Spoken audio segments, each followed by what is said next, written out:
Welcome. Yes, sir. Welcome. Yes, sir. To another episode of the Sports U podcast. It's a little bit different here today.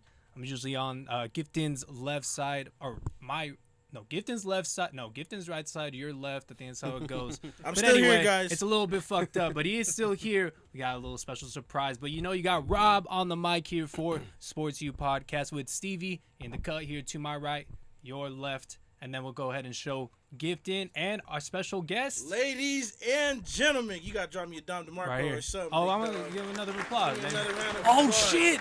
I didn't do the bad boys. You can still bring it in now. We got time. Ladies and gentlemen. He's here. He's here. He's finally here. Western New Mexico tight end. We got Brent Hernandez in the building. Welcome, brother. Welcome. Thank you. Thanks for coming on. And then, of course, you got Big Gripped. What you been on to today, man? How you feeling about being on here? Gripped. I'm honored.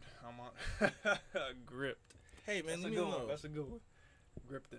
Big No. Gripped. I feel good to be on here, man. I feel good to give some insight, share my story, and then, help you guys. You guys help me. Scratch my back, scratch your back. No, definitely. I'm really we excited appreciate about you this. coming, bro. Our first ex-collegiate athlete Oh, yeah. on the pod. We finally got one. We told y'all it was coming, and we finally got one here. We did a little bit more preparation than we usually do, but this man's story is really nice and just wants to drop some wisdom, right? God damn, Stevie. Damn, Stevie. Bad, bro. Yeah, you good? Hey, shout out my parents for the cigar. I love y'all. I'ma chill. Shout But- out Pop. Shout out Moms. Let's get right into it, man. Yes, sir. Get it. Brent, let's give a little bit of background here. I brought you right into Western New Mexico, and you were a tight end there, right? Did you play any other positions? Tight end and fullback. Tight end and fullback. And Damn, fullback. how was it playing fullback when you're like developing into a tight end? Really stressful on the body, I would say. Mm. But mentally, like in the game, I mean, I really didn't play in the game as playing that position, but I would say it was a lot less stressful than being a tight end, I would say. When we were speaking about it a little bit, you were mentioning how it's a little bit difficult to memorize a playbook. Yeah. Being that you're playing two different positions, did that help or did it mess you up even more? So when you say help, like playing fullback, did that help me or playing? Yeah, tight end like help me? now you get to look at a play from a different view, Yeah. or is it like, damn, like It should now? have helped me. It should have helped me, but it didn't. It actually helped me back because when I got switched from tight end to fullback, I was learning only a fraction of the playbook. So I knew a fraction of my playbook. So for all the viewers that don't know, I had problems learning my playbook when I came in as a freshman. Listen. And I think that's really like I would say that's the one thing that held me back ultimately, or it led to all the other things that held me back as well. Was it the overall like? Was it just specifically college? Did you have problems with playbooks in the past? Was the system too new? Like, did it have different verbiage? I don't know what really necessarily goes on. That's why you're here in that aspect. I would say that what kind of messed me up is that in high school we had a very similar system, but it was Really? It's like you would think that it's like learning another language, but it wasn't. It was kind of like someone who knew English is trying to learn Chinese. And they're not good at learning languages. I mean, I'm not gonna say I was bad. I'm a bad learner. I'm bad at retaining the information. Yeah. But I would say that I would couple that the fact that it was a really in-depth playbook along with my lack of putting time into actually learning it as well. Whereas some of my teammates probably put in the extra time as well. Oh, okay. Because my coaches did offer that, and I mean, going into college, it's really easy to get distracted too. during that time. That's my bad. That's No, what go kind ahead. of wanted to ask you. Would you, and not necessarily calling you a lazy person, but would you say you procrastinated when it came to the playbook, a lot. and that's what mainly held you back A from lot. advancing your career? It was like, okay, so I'm older now, right? Yeah. So I'm 24 now, so I'm thinking back to my 18-year-old self, right? So I'm thinking like, I was in denial about a lot of that type of stuff. Excuse me. When it came to how much work I put in, I wasn't honest with myself with how much work I needed to put in. I always thought it's always a problem to think that you put in enough work. Right. The most successful and the greatest, like you think of Kobe Bryant, for example. I know we're talking about football, but to think of a guy that puts in an exuberant amount of work during his career, he always thought he was not putting in enough. So he always went the extra mile. Knowing Kobe Bryant, he went the extra 10 miles, at least from the stories that other people tell of him. Yeah. And ultimately, that's another, way to know that somebody's great, when other people can go and say, like, man, I was waking up and putting all this time, and this guy was already putting in way more time than I was putting in. Right. And I had a few teammates like that, I had a teammate, he was actually my roommate at one point. He was actually a true freshman starting running back. His name was DeAndre Williams. And when I think of somebody that put in a lot of extra time into their passion, I think of him as far as somebody that I actually know and knew personally. You know what I'm saying? Yeah. He's my roommate, so I'm gonna know him personally. You know what I'm saying? I think the biggest thing out of all those is just kind of like discipline. Yes. And that's another thing I lacked a lot of. I thought I had, but I lacked a lot of that.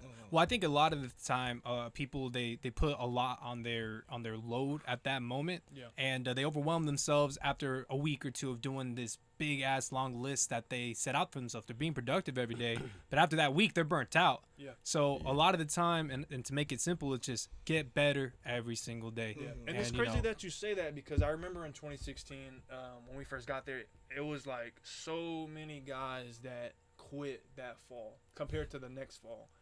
Like my first season there, it was like, I don't know what it was.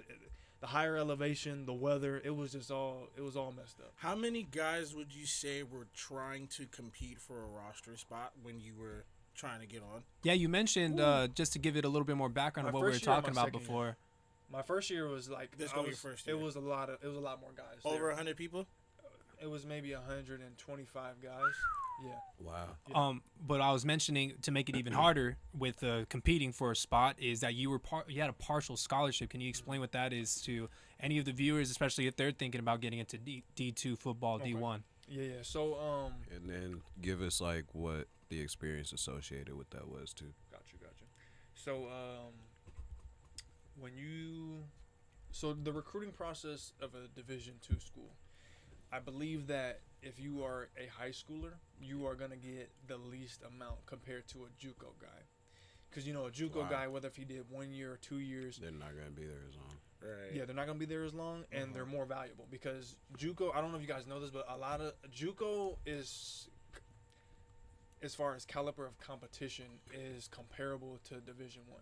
Because there is a lot of Division I athletes in the JUCO level. Okay. Right. Whereas in Division II, there is not as many Division I caliber guys in the Division II level. Now there are, especially in Texas, there is a lot of D1 bounce backs at the D2 Texas school. Is it different now with the transfer portal though? Because usually if you go into a JUCO, then you can easily go somewhere else. Well, it's not as easy.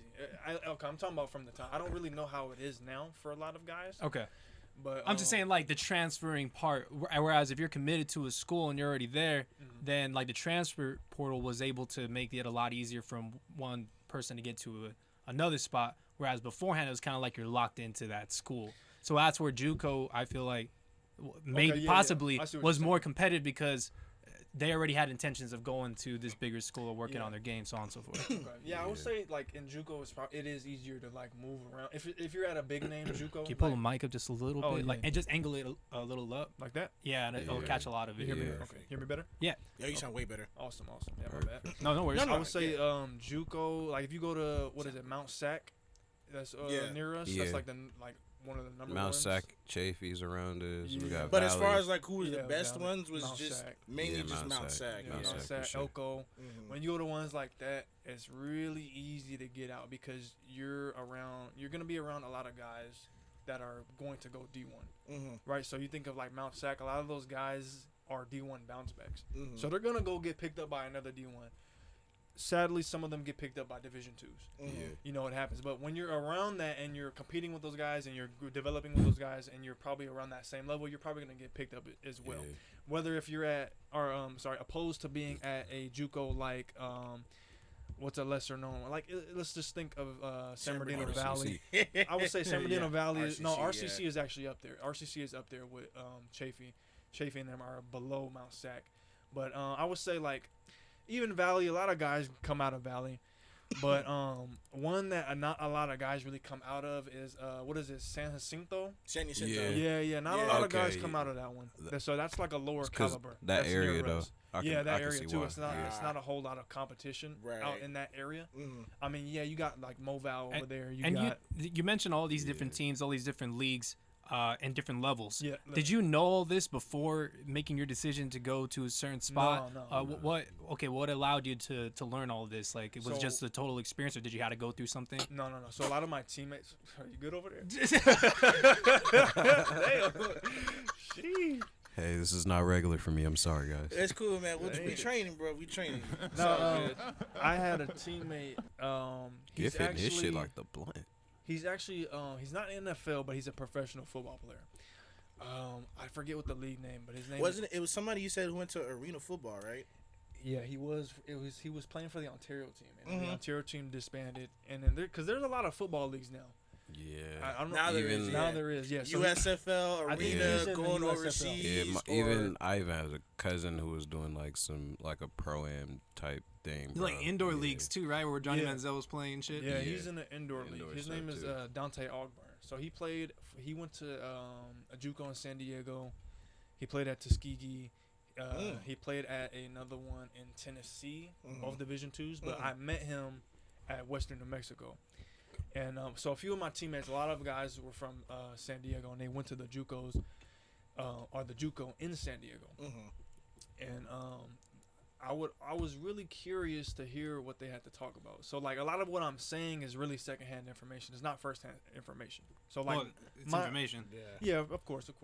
Like my And you have like no bias in it too. So yeah, this exactly. is like This is just what I hear from different people as well, from like people that they don't know, and then obviously they all went there together. Right. And then Yeah. there's guys who went to different JUCOs that were now on the same team at that Right. time. So they said like the JUCO life was a real struggle. Like JUCO will really Especially in test. Cali. Yeah, it will really because it's a lot of competition. Yeah. A lot of competition. One thing we had talked about a little bit off air, you were mainly talking about the recruiting process because you were getting looked at as a quarterback in high school before you changed to tight end.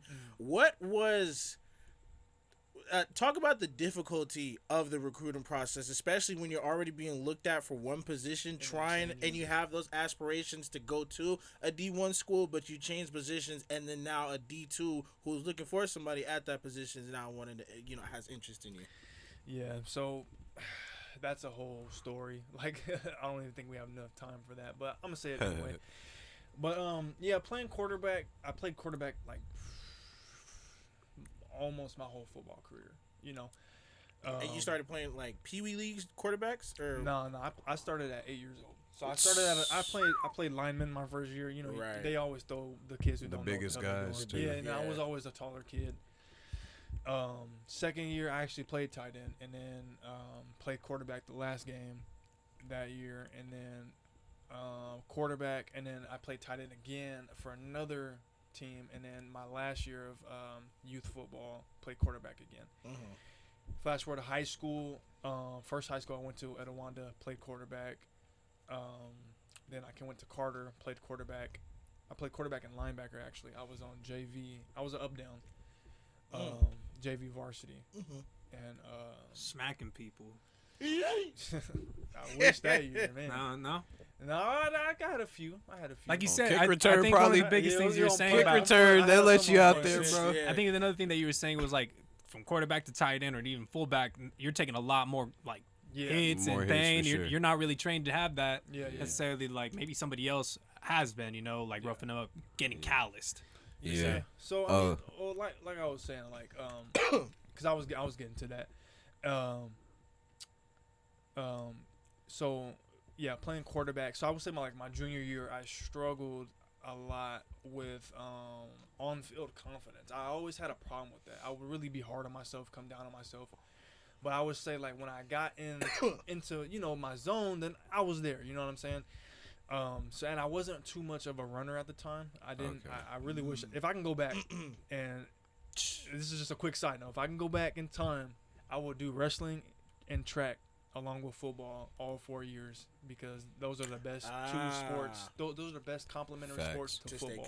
I can hear that. Not even that, to stay track for the just conditioning. but like to keep you in peak shape, bro. Even from Carter, Kenny Clark, wrestling CIF champion. Just wanted to try it out. Wrestling CIF champion. Made it to the finals, and then the next year won it all. So it gives you a different level second of again. physicality. I don't know for sure. It gives you a lot of the He won moves. once, I think. He won once. Yeah. So and he's nice on the Packers. Yeah. You know, in them trenches. top tight end, top defensive tackle. In them trenches, boy. He's literally that point. But yeah, like he did the percent of the guys who are just like top notch. Yeah, bro. I mean, oh yeah, bro. He's you a compare freak. that, you compare that even with thinking back, and his experiences. As even well. thinking back to being around him, bro. Like, yeah. I would say like a big part of his success, what he told us during like when he first got there, because I was still in high school when he first went. Did you go one of his camps? No, I didn't. Because I know he hosts them at the school. That was before that. I think when he first started doing it, I was already going to college. Okay. That was a little while ago. But as far as like the wrestling goes, and then we'll get back to the JUCO stuff because I know we kind of stopped talking about that to talk about this. Yeah. But this is important. This is for sure important. Because, listen up, kids. Yeah, listen up. Open your ears. Close your mouths. I'll leave a comment though. That's what you tell BJ. Huh? You get tight. Man. Now, wrestling, it gives you a different level of physicality, as does track gives you a different level of athleticism. Yeah. I would say like with wrestling, a lot of those moves in wrestling translate to football. Right. Like we seen a guy, I forgot what teams that were playing, but we seen a guy, he did like I don't know what the heck it's called. He did like this slide on the ground, and all the commentators were like, "Oh, that's a wrestling move. Oh, he did wrestling in high school." And it's like, and he was a corner.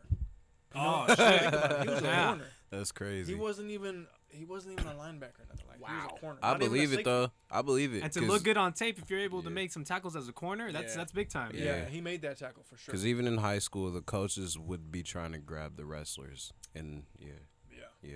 So I would say like wrestling, and some of my teammates in college did wrestling, and like I had a teammate. He was like a top wrestler in Hawaii. Simone dude? Hawaiian. He was Hawaiian. They're Polynesian. Polynesian for sure. Okay. Yeah, Polynesians, they're really athletic. They got athletic some people. good genes, man. They do. Yeah, they do. He was a really, really hard hitter, really physical guy, really strong guy. Not only was he really strong and physical, he was fast too. And just like, but he would always say like, I don't think he would say that, but I just remember what Kenny was saying, and I would look at him play, and I would just kind of put two and two together, like, okay, this is what Kenny is talking about.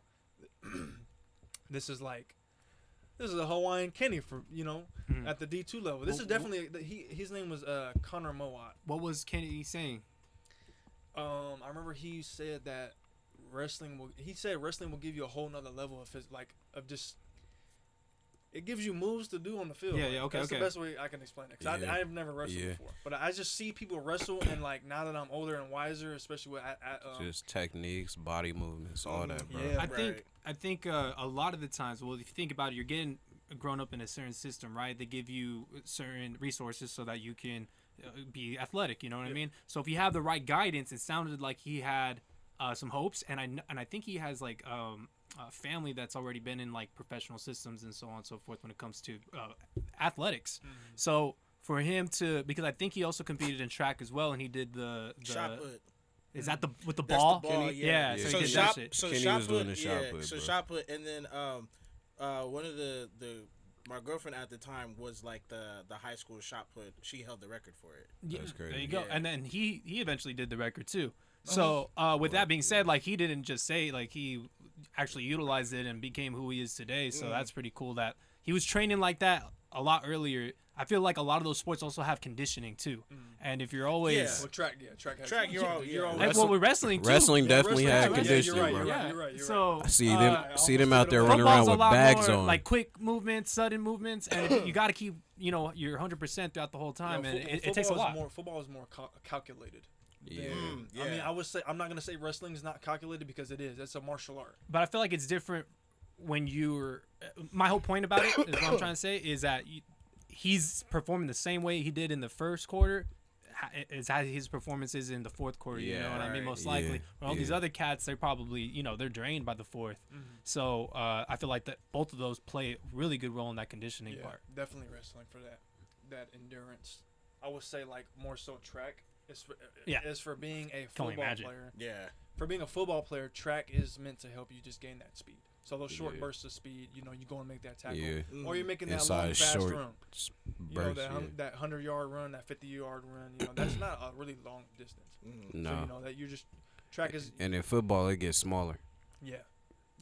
Because in track, you run a sprint is still a 100 meters in track. Yeah, that you're not running that much in football. Yeah. No, man, no, hell from no. play to play. Yeah, not at all. So you're mentioning a lot about like different advices and maybe something that you would even tell yourself if you were before you're getting all through this process. Was there anything that you sort of missed throughout this whole thing? Then we'll kind of get back into the JUCO stuff like you were mentioning that you would tell yourself besides all the stuff, the training, maybe just an understanding of how the different tiers of D1, D2, so on, the recruiting process. What would be another thing that you would like to tell yourself if you were to look at yourself before the process? Change your diet. Change your diet. Your diet is like everything too, because that's a good one. Especially in these days. I mean, again, I've been saying this. This is a whole nother conversation we can have about how food and really, air quality, water quality has contributed to male testosterone dropping 70% in the last 50, 60 years. So I would say like if you're really on top of your diet, you can kind of you can fend that off. But I think hey, listen. Ooh, man, it's so much with that I could talk about. I could talk about that for hours with that. But I would just say like for myself, I like change your diet, make sure you have a better diet. My dad did what he could at the time with the knowledge that he had at the time. And obviously, he did a great job, man. Yeah, always chicken breast and steaks. He did a good job. He most definitely did a good job. But yeah, I would eat more vegetables and then sleep more. Sleep. Get your sleep, man. Don't stay up. It's not cool. It's not cool. Hey, man, it's cool in the moment. A lot of the times, and people then just another live in thing. the moment. My bad. Go to summer school so you can sleep. Yeah. So you remove that first period so you can sleep. You know what I'm saying? Oh, I get it. Oh, so you can get ahead. Yeah, because I did the same thing. I went to summer school, so I didn't have to have a first period. So I didn't have to go to school till like 10 o'clock. I just didn't want to do PE. I had enough credits. I'm good. Yeah. That was good. Hey, divide them up. Divide it up. Another thing I would say too is like along with going to summer school, getting those credits so you don't have to have that first period. I would say like enroll into college, get those college credits while in high school if you can. Like here in SoCal, in the IE more specifically, in Rialto more specifically, we didn't have that option. We weren't encouraged to do it. We weren't encouraged. Well, I know to some do it. high schools in We weren't NorCal, they offer that in NorCal. Yeah. I don't know about every high school in Southern California, so that's why I said more specifically where we're from. Yeah. I would say for that, for as far as like being pushed to pursue education at a higher level at a younger age, we were definitely underprivileged for that. Yeah. So I would say like if you're from this area, definitely look into that. Take it serious because once you hit these later years, you'll definitely look back and you'll be like, you know what, I'm glad I did that. Especially while you're in college. It's nothing like going into college already having credits. Like that's probably one of the most valuable things if you value education and or your degrees time and stuff like that. Yeah. And that effort too. sometimes too. You're You're not able to going- kill two birds with one stone. You're not going 4 helps you full out. years if you come in with credit, bro. Like Yeah, that's gonna help you out for sure. You're gonna be out of there in maybe 3, maybe even 2. We're talking a lot If you about do your college. shit. One thing that I kind of mentioned beforehand when we were doing like pre-show, I was mentioning how, man, I wish I never went to college because like I know that there's different outlets on how to do certain things, and that usually college is just put into somebody's head. Now an athlete part, like it's a little bit different, but you had something interesting to say. It seemed like you had an agreement, like, man, I wish I didn't get a certain type of education, whether that's you believe that fully or I just kind of got that vibe. So if you can expand on that. So so I mean like I said, like coming where we're from, having our education be really like secondary. it Not was a lot of secondary. it was a Put my- disservice. like, put up- A priority. yeah, It's just that's we what I didn't meant. have It as wasn't many. prioritized. We didn't have as was many. underfunded. Yeah. Because it was kind of like, well, not to cut you off, it was kind of like, if you know how to get ahead, do it. It was kind of Yeah. like a if you know thing. Yeah. Because Help out the people in advance, Yeah. and then leave the other ones behind. Right, like Yeah. I remember going like, oh, bro, go to summer school because that's how I didn't get my first period. And a couple of my homies went to summer school that next semester, that next year, so they didn't have first periods along with the season. But yeah, Hey, it's kinda sometimes like all it takes is awareness. exactly. Yeah. But go ahead. Yeah, like, you know, I can't blame, the schooling system. I can't blame my parents or my dad more specifically for that. It's just like, in all of America, our education is not the best compared to like other first world countries. You know what I'm saying? So I mean that's a big problem in itself. But this isn't a politics podcast. This is a sports podcast. Hey, well, can I mention what I was meaning it for? Yeah. Because you're a person that went out of state, Yes. really got out of his comfort level on a partial. I'm not trying to diminish anything. No, it's no, really of course. impressive. That's the truth. But That's it's still the it's a truth. partial scholarship, so it's even more struggle. Yeah. You have to Yeah. put many hours More into being a responsibility on you. student athlete, Mhm. and at the same time you're worried about positioning the guy next to you, and you're also switching positions. So you got a Right. lot of shit to worry about Yeah. on a 18-year-old, right? Yeah. 18-year-old that you had to do. And think about it this way. So you're mentioning your pops. Yeah. My parents are first generation basically when it comes to being Mexican, coming over here from Mexico. My grandparents are from there. They were born here. So they just always thought about education. That's the next part. That's what you're gonna do. So I did everything correct. Went over to college, and now just got luckily a really nice job here. Hell But beforehand, yeah! it wasn't Yeah. going Hit the too well. applause button. Thanks. Thanks, bro. Give Appreciate yourself it. an But, applause, bro. There you go. Round of applause for my guy, Appreciate Bob. it. I'm telling you, Rain, here I come. Good Sorry shit. about cigars. Hell yeah! But no, what I wanted to say is basically that my experience is what got me my position. right. Yeah. My education was kind of just a certificate saying, hey, you're able to do this. It just made you So look better. why did I fucking go to Arizona State other than the resources that they have there? Because they're already well connected within other sports organizations. I was able to get an opportunity. Other than the resources, I would say that education is just a certificate, and even go to community college for 2 years, JUCO, and then transfer into a major university so you can have that thing. But then you're also saving all that money. So now I think it's under my name, like has a lot of debt. I'm in a lot of debt. I have my college degree, but before getting this new job, like it was kind of in a helpless situation. So I had to control what I can control. Always just trying to get better in different situations. So it was a hard step to take, and I did everything right, but I was still screwed in the end because I wasn't totally aware about everything, even student loans.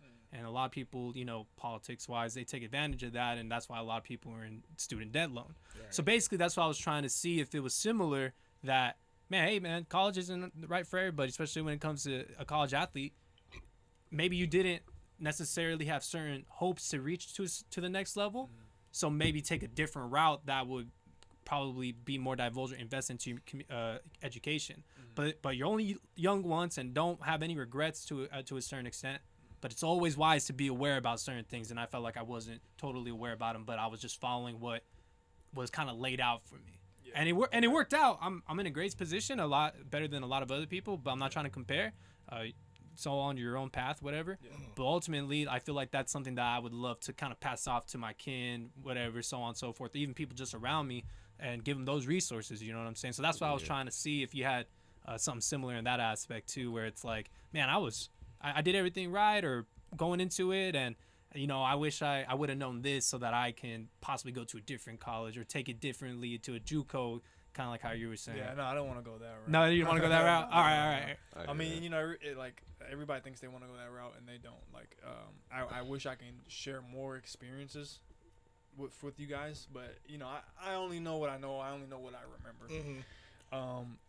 Firstly, you sound grateful, so you're on the right path already. Oh, gratitude! Hey, if you Gratitude don't is practice everything. gratitude, if you don't Gratitude is practice patience, you're never gonna get good at it. Yeah. You got to continue to practice certain things, and then you start to become an expert at it. Yeah, God will favor you. For sure. Start utilizing those skills that he gives you, right? Yeah. What is a I was about to ask you if you had Yeah. any other questions about his yeah? personal thing. I think one thing I was gonna ask was what is first up, what coach really helped you out the most when you were at Western New Mexico? with your coordinator. I know you because you alluded to me when we had dinner the other day. Shout out to Matt Clark because that shit was good, boy. Plug him in. Plug his. No, shit. not I thought him. it was. No, it was another no, place. that's It's not the my restaurant business. where we had dinner at the other day. Oh, Happy okay. birthday, BJ. But yeah. What coach was like, damn, because of him, this is making it a little bit easier for me. I know I can always go to this coach, and this coach always has my back. As far as making it easier, none of them. What? But I will say Interesting. I would say that, but that's the whole thing. You don't want it. You don't want to make it easier. You don't want to make it harder. You want to take it for what it is. Well, and you want to. Go ahead. Sorry. My bad. So you want to. So the whole idea is to you come into a system. So you're coming into a structure, and then you want to learn how to operate within that structure. And then once you're operating in that structure, you the structure has to become easy on you, right? So the structure is not gonna change for you. You have to change for the structure. You see what I'm saying? So it's either it's like a sink You have to be adaptable. It sounds like. exactly. You have to be. It's a sink or swim type of thing. You have to adapt, or you're not gonna get right in there. So it's not so much for me that, or anybody really, that they were trying to make it easier for or harder for at that. It's just so much of a. It's just a change from what you're used to. Yeah. So as far as like a coach, I mean, I would say like my head coach, if anybody, he would always say something called control now, right? So I take that and I'll explain what it was, but let me say, I use that in real life now, and basically what it means is that control now is you have to control the present moment.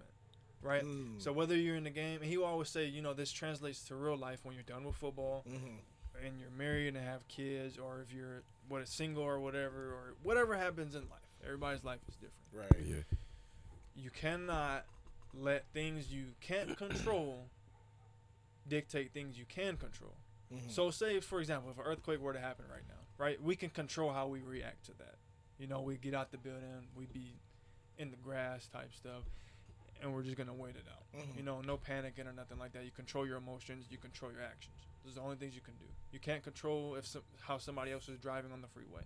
You can't control if your lineman blows the block and you got a D lineman coming at you 20 miles an hour. You know what I'm saying? You can't control those things. If you're a quarterback, you got to just react to that and outmaneuver. Stop it. Damn. Hey, if they come out like that, man, it's over. Yeah. But Especially me. Look at me, bro.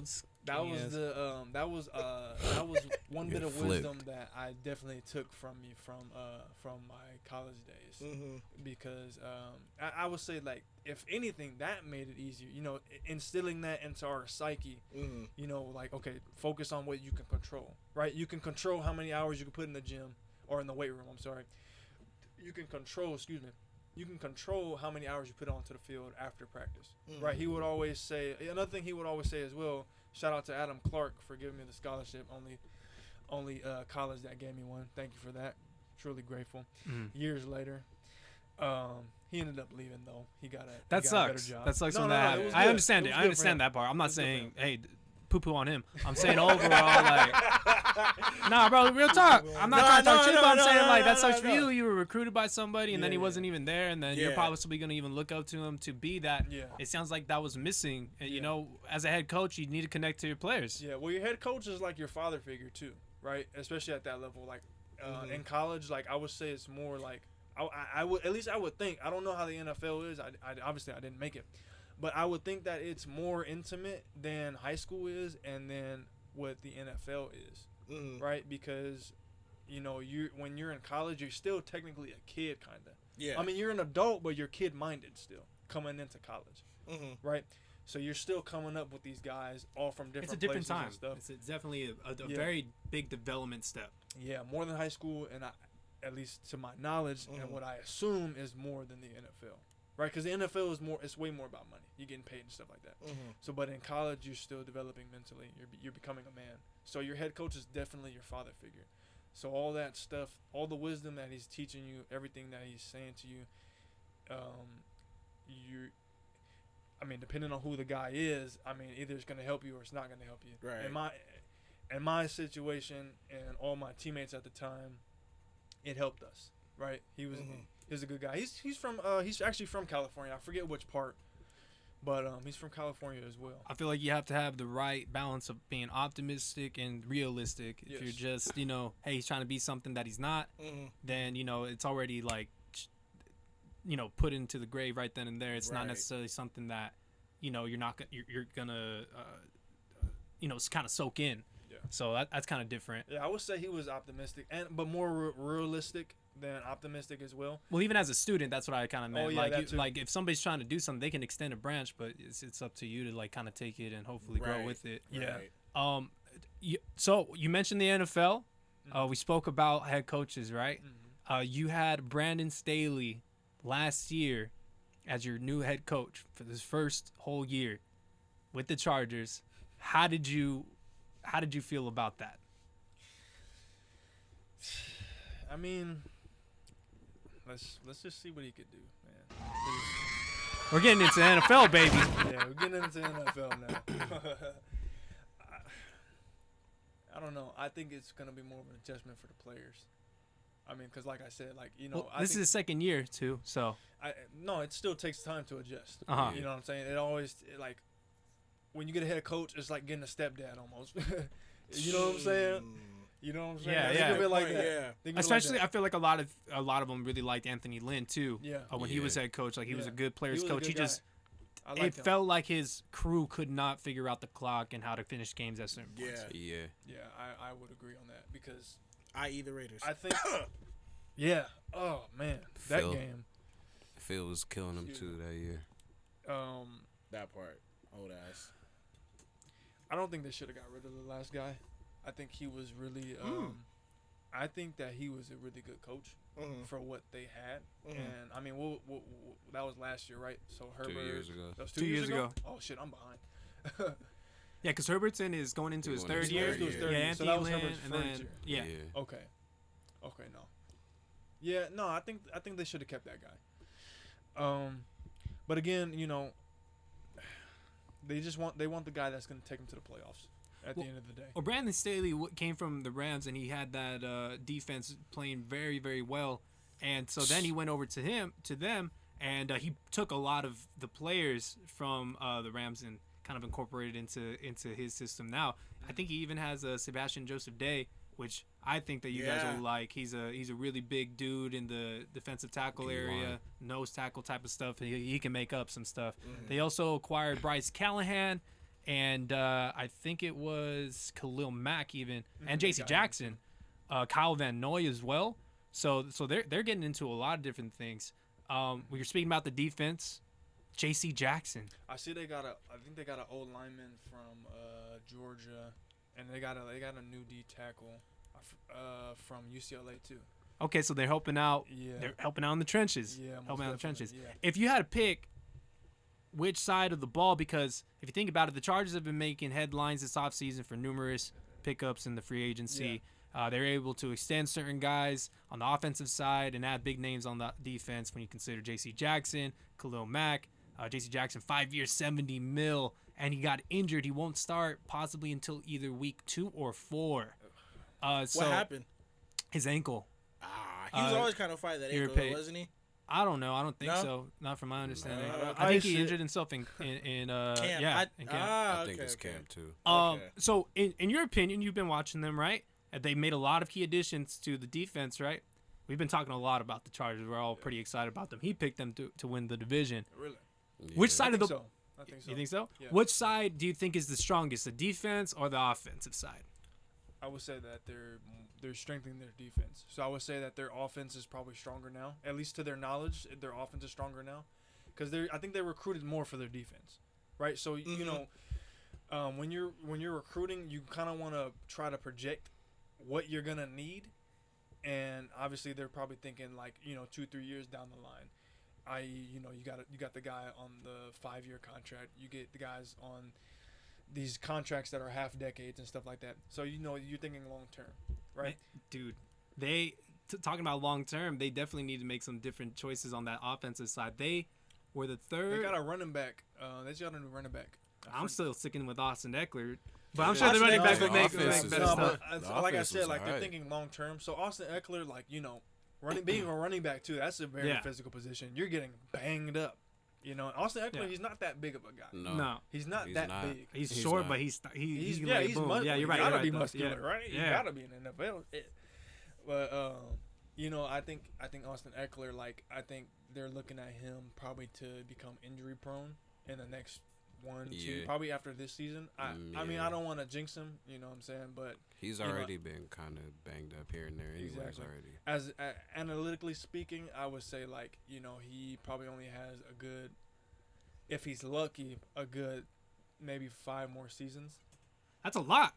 That is a lot. He's saying total. If he's lucky. He's saying overall. Oh, not at his career peak. wise. Yeah, Not at it. Not at his peak. Not at his peak. Okay. Okay. Not at his peak. I think he's Okay, exited okay, his okay. peak. He's on his downhill trend now, I would say. That's fair. Man, he had one of his best seasons ever last He year, did. so But- I'm surprised. But He was you hurt gotta last year, understand, too. like, you know, when at that level they hide a lot of the injuries, Yeah. and that definitely at every level you hide a lot of injuries. But I would say in the NFL, you know, you're at a point where you're feeding your family. You know, you're probably feeding your extended family. You're getting paid millions of dollars. Nobody wants to lose that. So how many years do you think that he's at his prime? You mentioned his whole career. How much more prime years do you think he has? Prime years, I would say like 1 or 2. And I'm saying if he's lucky, because every human being is injury prone. Even Yeah. at that level, you know, you're playing against guys who are just as strong as you, stronger, faster. The game is getting faster now, and the guys are continuing to get bigger, right? You got people out here breeding football players. You know, men and women are literally breeding football players. So the game is gonna change in the next 5 years, 10 years.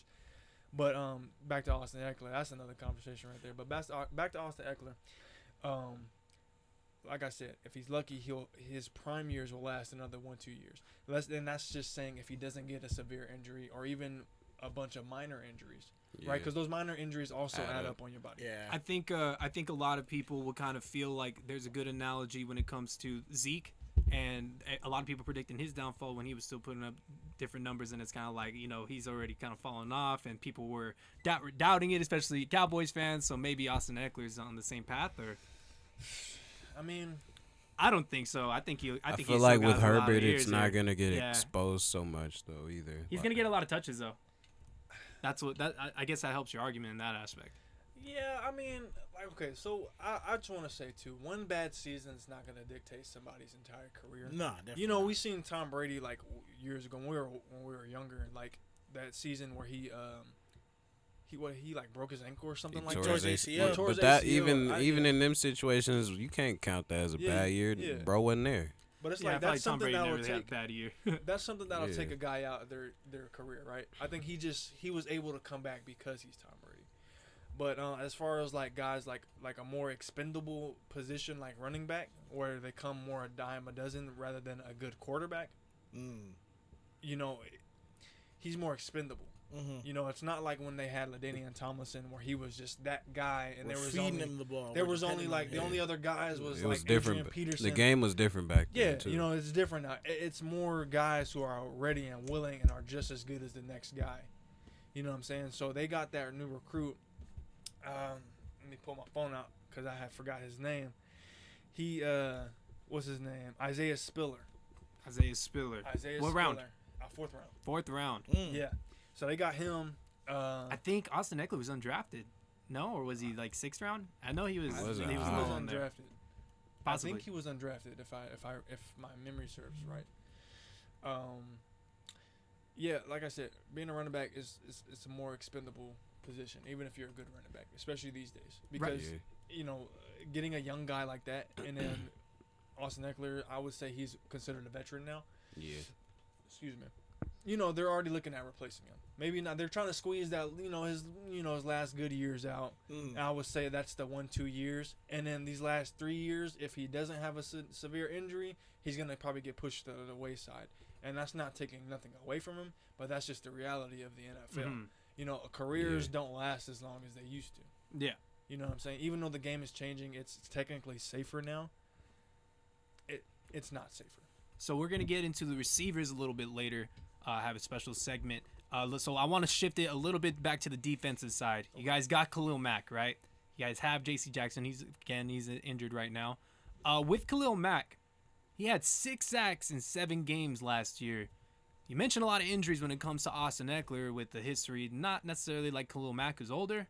and who just played 7 games last year. So with that being said, what do you expect from Khalil Mack? Is he kind of washed now? Is he gonna have a good year? I think his highest ever was 12.5 sacks, and Joey Bosa just posted up 10.5 with 7 forced fumbles in this last year. So, do you think Khalil Mack will have the same impact that he usually has? I don't think so. Personally, I think given what he's done in his career previously, what was the first team he was on? The Raiders. Right? Raiders. Yeah. So given what he's done for the Raiders, I think that's what gives him his value now.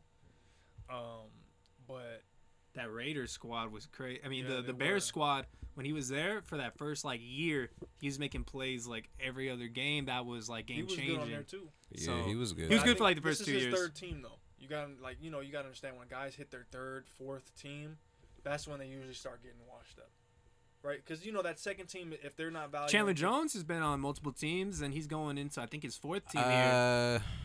But Different look, position. Well, you It's- gotta. What Chandler I'm Jones saying, doesn't no, have they that play same the same caliber as position, Khalil but Mack. Chandler Jones getting sent away wasn't quite the same reason why Khalil Mack got sent away. So I want to Yeah, talk I'm not about guys comparing who that. are I'm just more talking so about like their the, situations. I don't want to talk about the outliers. I'm talking about what's the average guy. Because You don't think Khalil Mack's an outlier? Nah, as far as is him That's lasting crazy. long like that, I don't think he's gonna be an outlier. Think Even it- though he's a superstar, just because you're a superstar, you're not gonna be exempt from something like that. You know what I mean? He hasn't had any major injuries like Von Miller, and Von Miller's out there making crazy old contracts. Yeah. And then Khalil, and then he also just helped out with the MVP. I mean, you can call them outliers, but like I said, Khalil Mack's one, I believe, too. 6 sacks in 7 games. That's still good production while you're on That's the field. great production. As long as you're on the field, it feels like he can make a big difference. I feel like he's going to be a huge difference, especially when they have a better secondary. And then Joey Bosa is just going to get better on the other side when you have Khalil Mack. Speaking of the secondary, they just recruited another guy out of college. Forgot his name. I could look it up, but I think they still have Derwin James, right? Yeah, they just signed him. Yeah, he's like To the an highest extension. paid. Yeah, they just got another safety. That's why I brought him up. But back to Khalil Mack. I mean, it's just my opinion. It's not like obviously you guys are more educated than I am as far as the NFL goes. But not maybe about this team. Yeah, You not watch about the them. Team, yeah. Hey, here's the thing. I watch A them, lot I'm of not- people, they only look at headlines and certain things about a team. Yeah. You have a deeper understanding of how a team works and Yeah. what to expect and what you've already expected with your organization.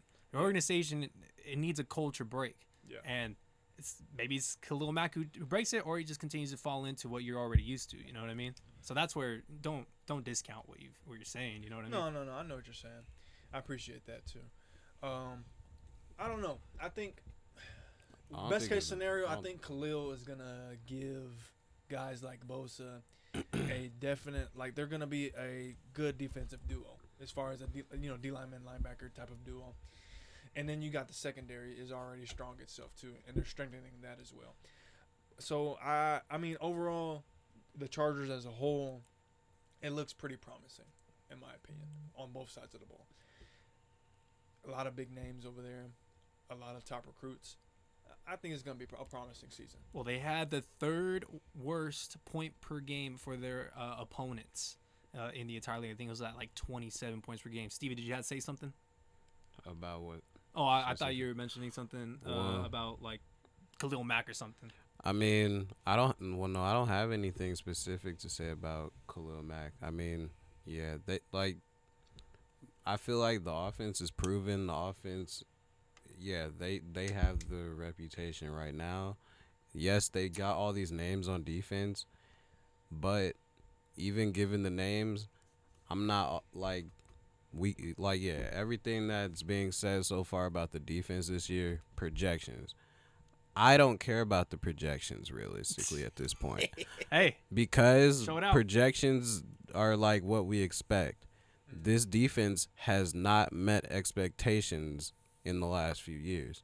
And that doesn't come down to a projection. That comes down to what we see on the field. So they need to bring like these names are nice, but even even us can nitpick even the specific names they brought in. As far as the guys who are already in the NFL, I'm You not do gonna say a lot of teams like that I'm- with all the additions they make this year too. I like When you're yeah. nitpicking, And like I you're want mentioning. to add to that. You like he said, you bring all these big names and they're still not hitting expectation. A big thing about football is chemistry. Yeah. With your teammates, right? Yeah. You know, when you bring all these guys together from different teams rather than from college, they have to unlearn what they learned in their previous playbooks Yeah. and then learn a new playbook, right? I Yeah. mean, obviously they have the wisdom, the IQ level to absorb it and be into it. But Yeah. the biggest problem with a lot of all-star teams is that they're not actually good teams because, and I'm not saying the Chargers are an all-star team, is that they don't have the chemistry together, Yeah. right? And I think that's one thing that's going to separate, like college, for example, and the NFL, right? Because not everybody is just coming in and out all the time, right? In the NFL, like how it is. So you're mentioning a lot of leadership, a lot of what's going on internally. It's a family culture, Yeah. different types of things like that. So Derwin James, you mentioned that he just got that huge ass extension, 5 years, $70 million. That's a lot there. So we have Derwin James making a build, New deal. age Quentin Jammer right there.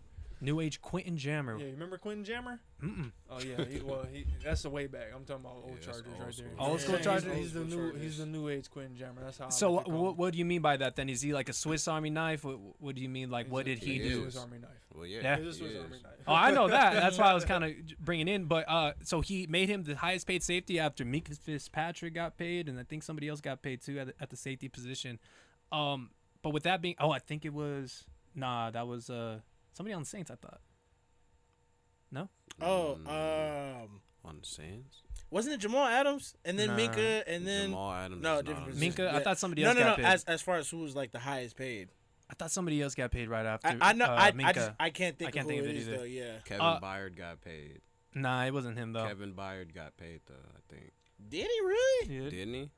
Didn't Kevin Byard get paid this I offseason? don't On think the it Titans, was right? highest Yeah. paid though. No, I don't I don't it's think it highest was. He might have got paid. I don't think it was highest. paid, though. But anyway, back to James here. He was coming. Maybe it into the wasn't season. a safety because it was like 2-3 corners that got highest paid too. Also, Yeah, Oh, maybe. Denzel Ward and Zay- Oh, it was homie, Denzel homie Ward. from the Dolphins got paid too. Xavier though. Howard, right? Yeah. Or Xavier Ward. Howard. No, it was Xavier Howard. Xavier Howard. But James is coming into the season 43rd ranked in the NFL top 100, and which is voted on by the players there. Supposed to be a big part in leading this offense, especially with that contract. Defense. Thank you.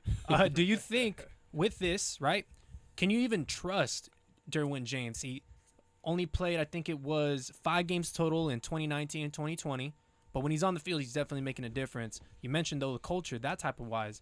Do you expect Derwin James to have that type of effect on the locker room as well? He's I the know leader of their secondary Yeah, for sure. he He's the is. big brother of their secondary for I, sure. I would feel like he have to be the whole defense, especially with that type of contract. No, I wouldn't say the He whole doesn't have to be defense. the whole defense. Just because a contract's leader, not yeah. gonna In my dictate. opinion. Oh, a leader. Yeah. Yeah, but I was leader, like, yeah, but you're okay. saying he's the probably whole gonna defense. end up being a captain.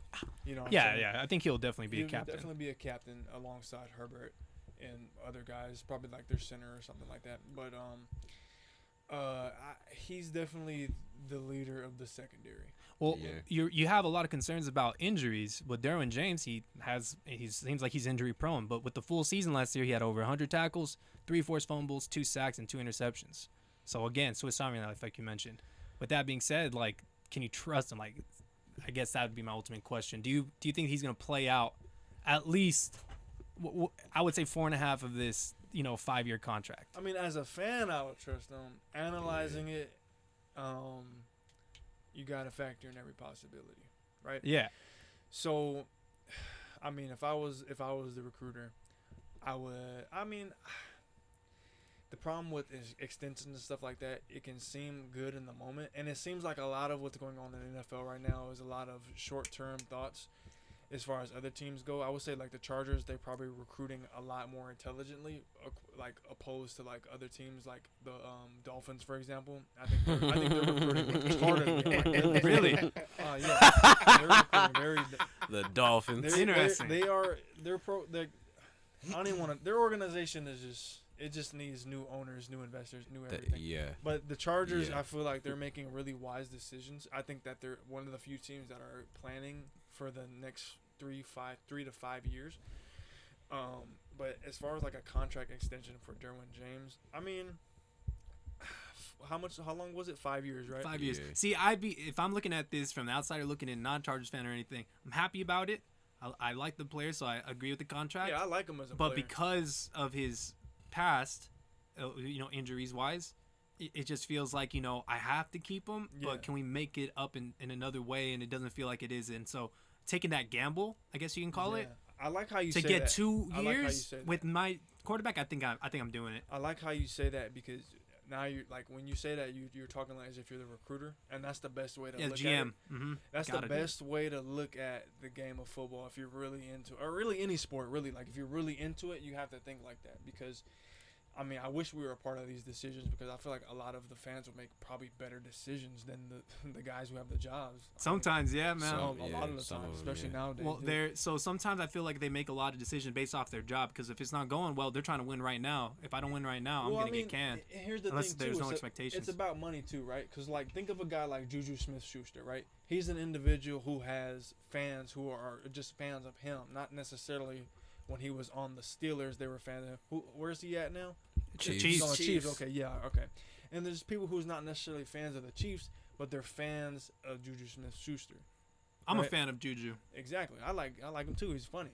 You know what I'm saying? I don't give a shit about his funniness, honestly, That's why a lot because of he's people not like funny him. sometimes, bro. That's why a That lot of pisses people me like off. him, though. You wouldn't say that to his face. I don't like what It's I. not an insult. I mean, every single I know, time I know. I'm cool. Like, I mean, I wouldn't do it. So more kudos to him. I'm not saying it like as a bad thing to him, but I don't like it. Yeah, no, I mean, like, all jokes aside, like, you have to think too now. Like, we live in a different era where social media rules everything, right? I just subscribed to the Chargers YouTube channel. I didn't even know they had a YouTube channel. I've been following Yeah. them on Instagram for years now, Facebook page for years now. I just found out that they have a YouTube channel. Mm. But on their YouTube channel, they get paid from that, right? So that's a part of their organization's revenue. And you have to think, okay, so let's take Juju Smith-Schuster, a guy like that, for example. He has a lot of fans of him. There are a lot of fans of his likeness. Yes. So when you bring a guy like that to your organization, a lot of those fans are gonna follow. Yeah. So finances wise, they make those decisions as well. Yeah, it definitely plays a large factor. Hell I yeah. would say it's probably one of the biggest factors, right? Obviously, you want to win. You want the best guy there possibly you can get. He's gonna help you win. At the same time, you need fans in order to make money for your organization. You know what I'm saying? And that's a big part of it. So that's that. His reason and what he explained right now is the reason why I feel like Colin Kaepernick would never get a chance he at would football never again, go back just in the because of NBA. that. Yeah, a lot of I mean, a lot of them. yeah. That's the a lot only of makes reason. them Why like him. his It playing makes ability, sense. it's good enough for it to be a backup, but Makes not sense. like. And yeah, he does beat out a lot of starters, but mostly the starters that suck at least right now, they're at least trying to develop. Right. Yeah. Let's get into this last one here, and I want to ask about the division. So we spoke about a lot about the defense, a lot about the offense, but Justin Herbert, it feels like you already knew that we're going to talk about him, at least for a whole like little topic here. He's a second-year pro and posted the third best QBR in the NFL behind Hall of Fame quarterbacks, future Hall of Famers, Aaron Rodgers and Tom Brady. So you got to keep it right there. He has a lot to live up to. Again, with That's a high lot to high say. expectations, right? We were just Gittin Yeah. was talking about expectations. A lot of it is with him at least. Yeah. So he's entering his third year, and he has already set records in his younger career as well, and has many flashes of what a great franchise QB can be, especially with what it is. Most touchdown passes, 69 through first 2 seasons of a career. Most passing yards, 9,350 through the first 2 seasons of an NFL career. So last year's race came down to the very last play of the season against Gifton's Raiders, and unfortunately it kind of Raiders. went to Raider the Nation, shitter. baby. They weren't And as Raiders we then. seen the Shut up, defense Steven. unable to stop them. They should have tied it. They should have tied it. They were trying to tie it. It felt like, and then somebody No, wrote Chargers somebody the were, wrong Chargers way, were trying to win it, and then the Raiders wanted to tie it. and then the Raiders are like, nah, because Yeah. I think they were talking shit on the line or something like that. Something. It's always something. I mean, we don't really know. We weren't out there, right? They could say anything in an interview. But Herbert, yeah, I mean, I think he's really promising. Do you know think what that I'm he'll take a bigger leap in this next year, or did he do just enough and we've already seen enough from him? Because imagine taking another leap. saying? Taking another leap is very difficult at the level they're at. What would the next leap be though? That's Well, like if you that have a too. good defense, right? Yeah. I don't That think can What it's, is get the them next- to for what him. is I the don't next think leap it's considered? numbers. I think it's getting to the playoffs. And It's then not doing something number. that- It's not a numbers game for him Yeah. anymore. He So has now- good at Numbers game playoffs. now, So now I feel like- that's what Stevie just said. I think that's what it is. That's what's on their mind, right? Or at least on Herbert's mind. How Yeah. deep would you want them to get into the playoffs to say he took a leap? Making it to the playoffs, I feel like it's supposed to happen. I mean, for the Chargers, given that how they've performed in the last 5-10 years, I mean, just getting to the playoffs is a big leap, right? All right. You know what I'm saying? Like, In that division, especially yeah, in Yeah. the AFC. West. Well, in the that's AFC one of the- conference, even if they make a wild card Yeah. spot. Yeah, that's one of the toughest divisions right there. So it's like, I would say compared to the NFC teams, like, I think who did they just scrimmage against? I believe it was the Cowboys. I don't know if Yeah, the Cowboys are they it was a NFC Cow- or are they? They are. They're They NFC. are, They're yeah. NFC. Yeah, you know, and I think this year the Cowboys are one of the best ones in the NFC. But, like the Chargers, or at least with Herbert, he has a lot of expectations. But if I was his coach, if I was his QB coach, I would tell him like, you know, don't worry about that. You know, the real mission is obviously for every team is the Super Bowl, but for job security and to live up to the hype, which is the least important thing, but for job security, which is the most important thing, is getting to the playoffs, right? You know, you just want to win games. Doesn't matter how many picks you throw. What matters is how many touchdowns you throw. And that's what it boils down to. He has to just win games. He has to keep winning the games. And I know it's not all the way up to him, but he just has to do what he's been doing Yeah. on the offensive side of the ball. Mhm. Yeah. Because we already know he's going to hit those targets. We already know he can run.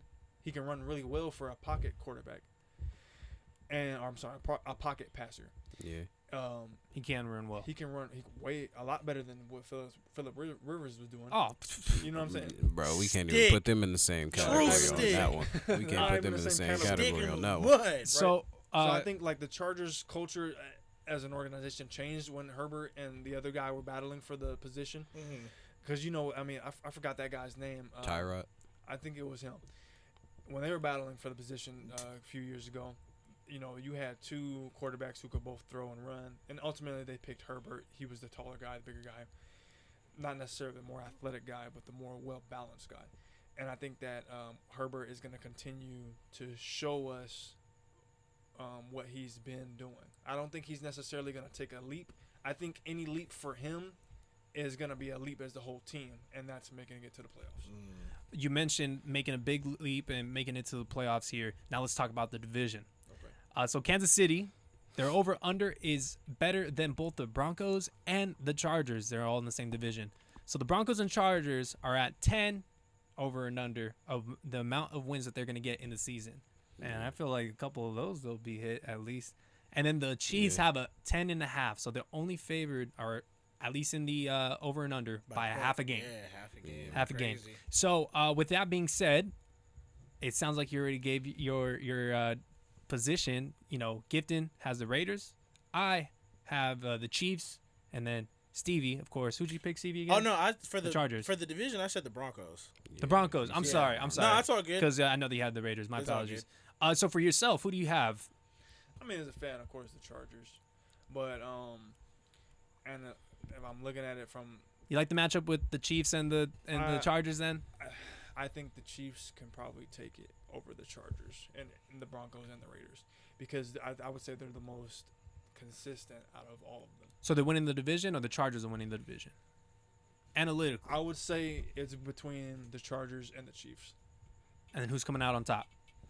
I mean, I want the Chargers to come out on top, obviously. Yeah. But you know, it's so many different mathematical equations in this game and with these two teams. But I think like if the Chargers can get it together, then I think they'll be on top. Because again, like the Chargers are always in games that they can't finish. If they just finish it, Yeah. Yep. they will win. Mhm. They That's beat the only Chiefs thing. once this last year. Yeah, and that's a big accomplishment considering all they've done in the last 5 years. You know what I'm Right. saying? Just beating them in the regular season is a big deal. I think they won the last 6 divisions in a row. exactly. So they See what have I'm the saying? same they have the same combo kind of going, which is Yeah. definitely more Andy Reid than it is Patrick Mahomes. But recently it's been more Patrick Mahomes, of course. They're expecting a lot with that receiving core there. So we speak about the Broncos and the Chargers being at the same level there. are you scared of the Broncos at all? With Russell Wilson being pretty much the only addition, as well as Randy Gregory. They have Nathaniel Hackett as their, I think it's That's Nathaniel not Hackett. the only additions, boy. But Hey, keep go. talking. Keep Who else? talking Who though. else? They got some corners and they built up the defense some more too. They I already can't had a give you good secondary. You're right, but it got better. They just stacked All on right. top of it though. All right, that's fine with me. I'm still not scared of them. You Nathaniel don't, Hackett- bro. You have Oh, to deal with. You don't gotta worry about them. They're definitely telling you. planning ahead for sure. So with Nathaniel Hackett, though, it said that Wilson has been great in a practice setting, and they have no game tape really to work with, of course. No quarterback has been sacked more than Russell Wilson since he entered the league in 2012. Matt Ryan's behind him at like 365 in that span. So that's pretty tough there. Damn. Matt can't move. If you think about this part, though, are you scared of the Broncos at all? I would like to ask that first. No, again, like I think I look at Russell, and I think that it's starting to take a toll on him as well. You know, aside from future taking a toll on him. That's it. All bad, bro. No, I'm Well, just joking. damn. No, but I think, again, like I said a little earlier, like, you know, if you once you've been in the league for so long, you know, it's gonna start taking a toll. You know, we look at Russell. He's definitely a veteran now. I would say he's up there with even guys like Brady. You know, I would put him in that category. That's tough. That's You're tough. talking about a eight-time I champ? would- 7 times. Seven-time champ? I would put him up there as far as skills go, and of course, Okay, and he okay, can run yeah, it. yeah, Not yeah. as far as what he's accomplished. He's only won one Super Bowl, right? One Yeah, Super just Bowl. I mean, Yeah, for one. me, Two like, Played in two. hasn't really won playoff games And when he it, lost one to after Brady, right? Yep. Yeah. he hasn't really Should've won threw- playoff games or after his ran it. last Super Bowl run. Like, Yeah. I don't know. Here's the thing: he's been in my division the whole time. He always keeps the team in games, and then eventually it's like, oh, Russell Wilson's amazing because he's able to close out a game. That's cool, but he plays. It's kind of like the Steelers in a certain way. They play to what their opponent's level is, and then sometimes they win it because they're a better organization or they have the quarterback. And a lot of the times they just blow it, and you're like, what the fuck's going on with the Steelers or per se the Broncos, or at least Seattle at that point.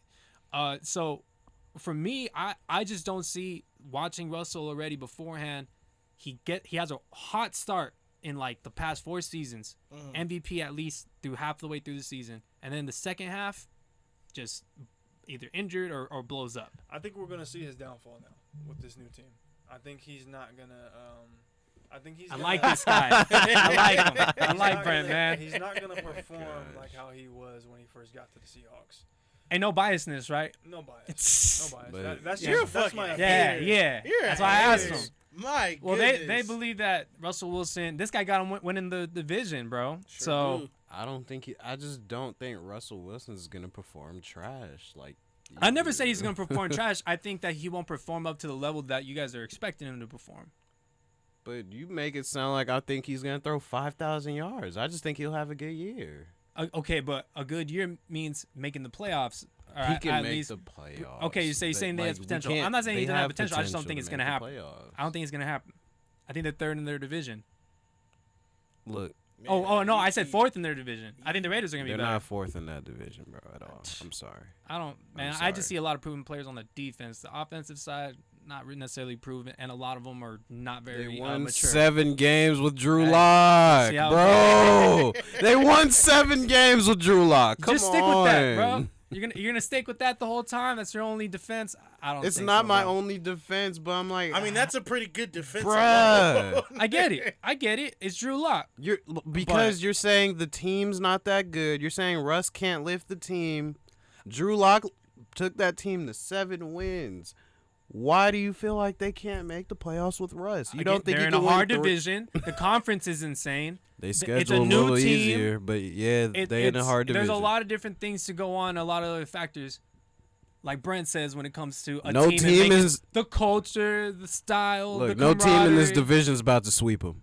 I don't think it's happening. Well, Garrett Bowles, the lineman, says I blocked for a lot of quarterbacks who he arrived in 2017. He's been Denver's longest tenured offensive player. They Having a done guy had like like that, 30 quarterbacks too. yeah, having a guy like that changes the demeanor of everyone. So that Right. helps your guys', I guess, predictions on this guy's ultimate. I think it's gonna be a downfall, dog. I'm telling you. I doubt it. I do like how you were mentioning the last time. Like they have rings, they're a good organization. Yes. Something's gonna happen good. They can't just be. They're not gonna be 7 wins, bro. I just don't. You don't think so? They're gonna add a good. They can't. 3 more They're on not that. gonna be They- worse than the Raiders. Oh. I'm not even saying it like to talk shit. They're not gonna be worse than the Raiders. Okay. And realistically, they could get at least second place in the division. I just don't think they're gonna win the division. I feel that. Well, we are getting to the end of the show here. Spoke a lot about Brent's experience, a lot about his own feelings about the Chargers, being a devoted Charger fan.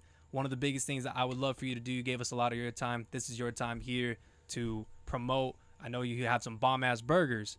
I know that you're very well off on the YouTube channel as well as your IG as well. If you could definitely let us know what you're bringing, what type of content you're bringing, as well as what type of food.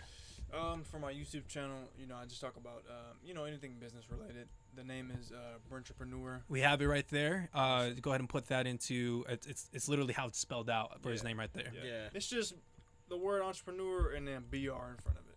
There you go. And then my burger business I just started. It is an in-home restaurant. So people order online. They order through DoorDash, Grubhub, and then I'm trying to get on. Yeah, very unconventional. You But added some burritos Hey, it works, too, right? right? I added some burritos. I added a breakfast burrito. Oof. Added Gotta a get one veggie of those, burger. man. And then I'm working on adding more stuff. So Do you have an IG page for that, or? Yeah. It's bus period down burgers. I'll go ahead and put that at the editing part. Bus period down burgers. Yes, sir. Bus period Bus down down burgers. I feel that. Well, thank you again for coming to the show. I have one more segment planned for each of us here. It's about, we didn't really talk about the wide receivers. I said we're going to speak about them a little bit later here. So I went ahead and looked up a list here because I wanted to speak about the wide receivers, of course. And I felt like that we're going to speak a lot about everything. So this will just be a little bit into that. There's a list of the top 10 wide receivers. And they have it on NFL.com. And I got number 1. And if you? Yup. Oh, hell no, On bro. his You getting team. On taken, my bro. team. On his team, What do you mean? he's saying he has the number 1 receiver on his On team. You know my what? team. You know what? Oh, No, I didn't look at this. I'm just saying. Maybe. I got the number 1 on Maybe. my team. I don't know. We'll see. Mm. It's a weird list. Okay, Is so it? we'll get into it. Yeah, well I'll ask a I'm different not. question. I'm not Here we go. surprised, man. So what I would love for you guys to do, janky-ass NFL. 1 through 10, Okay. right? Okay. I'm going to give you 10, 9, and 8. I want you guys to guess those wide receivers. Who's the 10th best wide receiver? Okay. Who's the 9th best wide receiver? Mm-hmm. And who's the 8th best wide receiver in the league? I'm going to Yeah. give you the names, and then you can put them in your own ranking, okay? All right. Let's go. So you have Mike Evans, Ooh. Keenan Allen, and A.J. Brown. 10, 9, 8. Who is last place with 10, and then 8th. So you have 9 and 8. So AJ going down. Brown. So the lower number is your better. The lower. So we got numbers is Keenan better. Allen, Mike Evans, A.J. Brown. I would say AJ is 10. Yeah. Keenan 9, and then Mike Evans Mike would be is- 8. Keenan 9, and then Mike Evans 8. Yeah, I kinda Are you guys all going with that, or do you guys want to have your own? Let's go you. I'm I got low. Keenan Allen at number 10. Okay. AJ Brown at number 9, Okay. and Mike Evans at number 8. Interesting. Yeah. And then how about you? I got AJ 10, Mike Evans 9, and low key I got Keenan Allen at 8, bro. Keenan Allen at 8, above A.J. and Mike Evans. Yeah. Crazy. And then who would you have, Brent, just to give a I'm gonna go ahead and agree with Giftins right there. You agree I'm with gonna change Giftins? my- I'm You think agree you're with gonna change Giftins right it? there. I'm gonna change it. Hey, you made a good choice because Gifton got it right. Fucking dime, baby. So number 10 was Whoa. Keenan Allen, the last part to get into the top 10 there. Originally, I had him at 9, but Yeah. he's 10. And then you have at number 9 A.J. Brown, and then 8 Mike Evans. Yep, Gifton said that A.J. Brown would get into the top 7 after this upcoming season. I did.